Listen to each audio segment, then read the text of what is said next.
பொங்கல் திருநாளையொட்டி மண்பானைகளை அரசே கொள்முதல் செய்து நியாய விலைக் கடைகள் மூலம் விற்பனை செய்ய வேண்டும் என மண்பாண்ட கலைஞர்கள் கோரிக்கை விடுத்துள்ளனர்.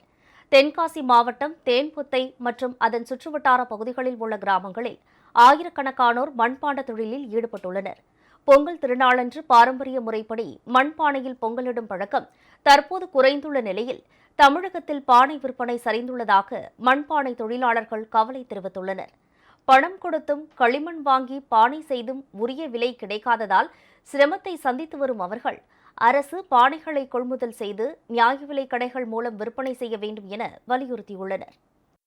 நெசவாளர்களுக்கு சேலை வேட்டி சேலை கொடுக்க அவங்களை ஊக்கப்படுத்த அந்த கவர்மெண்ட் எங்களுக்கும் பொங்கலுக்கு கரும்பு வேட்டி சேலை கொடுக்குற மாதிரி எங்கள்கிட்ட ஒரு பானை கொடுத்தா எங்களுக்கு கொஞ்சம் இதை விட 200 குடும்பம் இருந்த வீட்டில் 100 குடும்பம் ஆகிப்போச்சு. 100 குடும்பம் இருந்த வீட்டில் இப்போ 50 குடும்பம் ஆகிப்போச்சு. எங்களுக்கு இப்போ என்ன செய்யணும்னே தெரியல. நாங்கள் அடிச்சு போட்ட மண் அப்படியே கிடக்கு, வேலை பார்க்க முடியாத அளவுக்கு இருக்குது. தண்ணி குளத்தில் நில தண்ணி இந்த வருஷம் மண் எடுக்க முடியாத அளவுக்கு ஆகிப்போச்சு. இது கவர்மெண்ட் எங்களுக்கு பார்த்து எங்களை கொஞ்சம் ஊக்கப்படுத்தி மேலே நீங்கள் நல்ல முறையில் கொண்டு வரதுக்கு எங்களுக்கு அரசு உதவி கண்டிப்பாக தேவை. இந்த பொங்கலுக்கு சரியான ஒரு வியாபாரங்கள் இல்லை. கஷ்ட சூழ்நிலை தான் மக்கள் எல்லாருமே இருக்காங்க. ரேஷன் கடையில் மண்டவெல்லம், கரும்பு, சீனி இந்த மாதிரி பொங்கலுக்கு கொடுக்குறாங்க.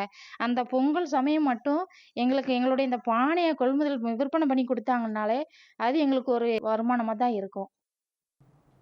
இதேபோல் மதுரை மாவட்டம் அலங்காநல்லூர் பகுதியில் பொங்கல் திருநாளையொட்டி வெல்லம் தயாரிக்கும் பணி தீவிரமாக நடைபெற்று வருகிறது.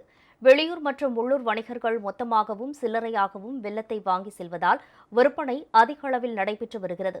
எனினும் வெல்லத்துக்கு நிரந்தரமான விலை நிர்ணயித்தால் வாழ்வாதாரம் மேம்படும் என வெல்லம் தயாரிப்பாளர்கள் தெரிவித்தனர். மழை நேரத்தில் கொஞ்சம் வேலை நல்லா இருக்குது. வெயில் காலத்தில் நல்லா ஓட்டி கொடுப்போம். ஆனால் வெல்லம் விளைவிக்காது. மழை காலத்தில் வெல்லம் அதிகமாக விற்கி எங்களால் சேல்ஸ் பண்ண முடியலை.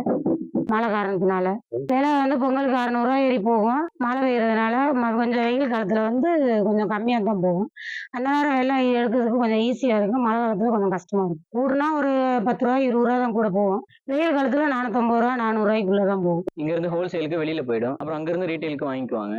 மற்ற வேலை மழை நேரத்தில் தான் கொஞ்சம் ரொம்ப கஷ்டமாக இருக்கும். ஏன்னா எரிக்கிறதுக்கு கிடைக்காது. அந்த டைம் தான். ஆனால் வெள்ளமும் விலை அதிகமாக இருக்கும். ஆனால் வரத்து குறைஞ்சிரும். மற்ற வெயில் நேரத்தில் கரும்பும் நல்லா நிறையா வரும். எரிக்கிறதுக்கு இருக்கனால வேலை நல்லா நடக்கும். பொங்கல் டைம்ல வெள்ளை விலை அதிகமாக விற்கும். எப்பவும் போல 600 ரூபா போயிட்டு இருக்கு. 10 கிலோ 60 ரூபா அந்த ரேட் சம்திங் போகுது.